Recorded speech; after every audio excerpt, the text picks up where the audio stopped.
This is Pokemon Ranger Boy 12. He did a video on the recent fight between Ash and Hau. I'm gonna wreck it.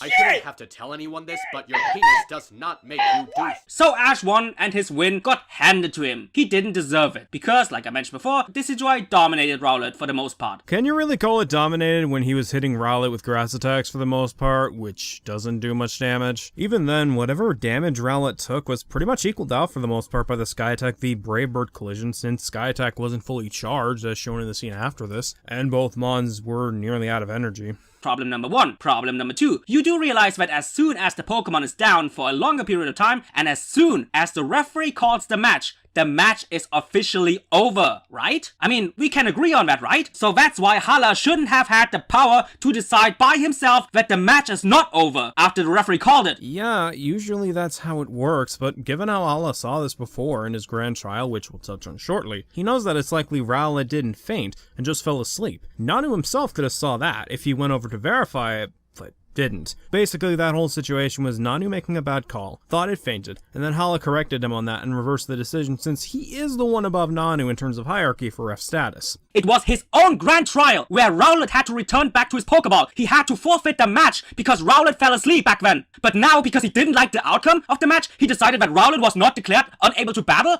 Excuse me? Incorrect. Ash voluntarily returned Rowlet to his ball. Kukui was the referee during said trial and made no official call that Rowlet was unable to battle, and the same can be applied to Hala. Ash could have kept him out if he wanted, but chose not to during that fight. Context. It's a funny thing. You not only fucked your own grandson. Phrasing, dude. Phrasing. You know it's the internet. But you fucked your own grand trial rules, your own traditions, you asshole! Again, he didn't fuck over his grand trial because Ash voluntarily returned Rowlet to his ball. Hala never stated that Ash had to return Rowlet because it was asleep. As for the how bit, here's the thing.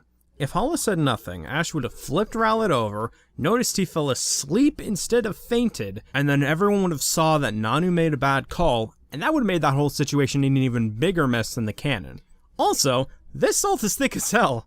Seriously, it's bigger than my fries. And problem number 4, have you guys forgot that Ash already lost a league battle because a Pokemon of his fell asleep? You guys remember Charizard? You know, that Pokemon that fell asleep, and because of that he lost against Richie? You are the last person to talk when it comes to forgetting things, since you just did that earlier. Also, no, it didn't get disqualified because it fell asleep. Charizard didn't want to fight, disobeyed Ash's commands to fight at numerous points, and was ruled unable to battle because of those factors. By that logic, Heracross in the Sinnoh Saga would have been ruled unable to battle because it fell asleep thanks to Darkrai. Yet that didn't happen. Almost like falling asleep doesn't instantly mean unable to battle in these tourneys or something.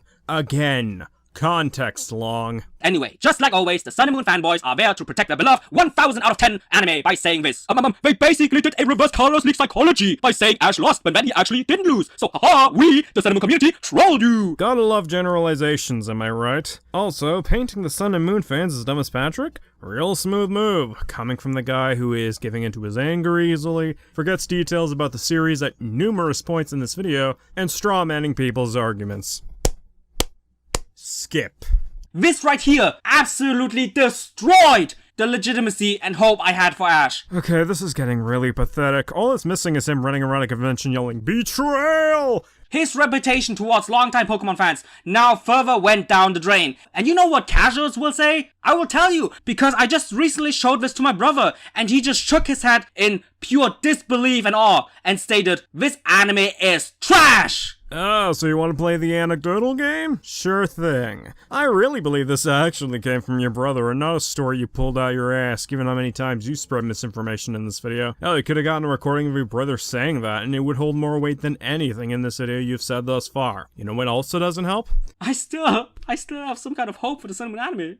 Crazy, right? When you pull this fake tears shit and then immediately go back to your normal voice. Fake tears may be effective in Pokemon, but not here, clearly. Literally, the only thing I can agree with when it comes to this video is that Hau should have gotten more screen time before the league. Everything else about this was filled with bullshit. So yeah, fuck this video, and I guarantee you he's probably gonna call me a Sun and Moon fanboy, but here's the thing, I'm not a Sun and Moon fanboy. If anything, I'm neutral when it comes to this show. I'm not a fanboy, nor am I a hater. But here's the thing, I don't need to be either to say that there are problems with this video. And I'm not going to tolerate bullshit. And that's what this video has a lot of. Have a great day.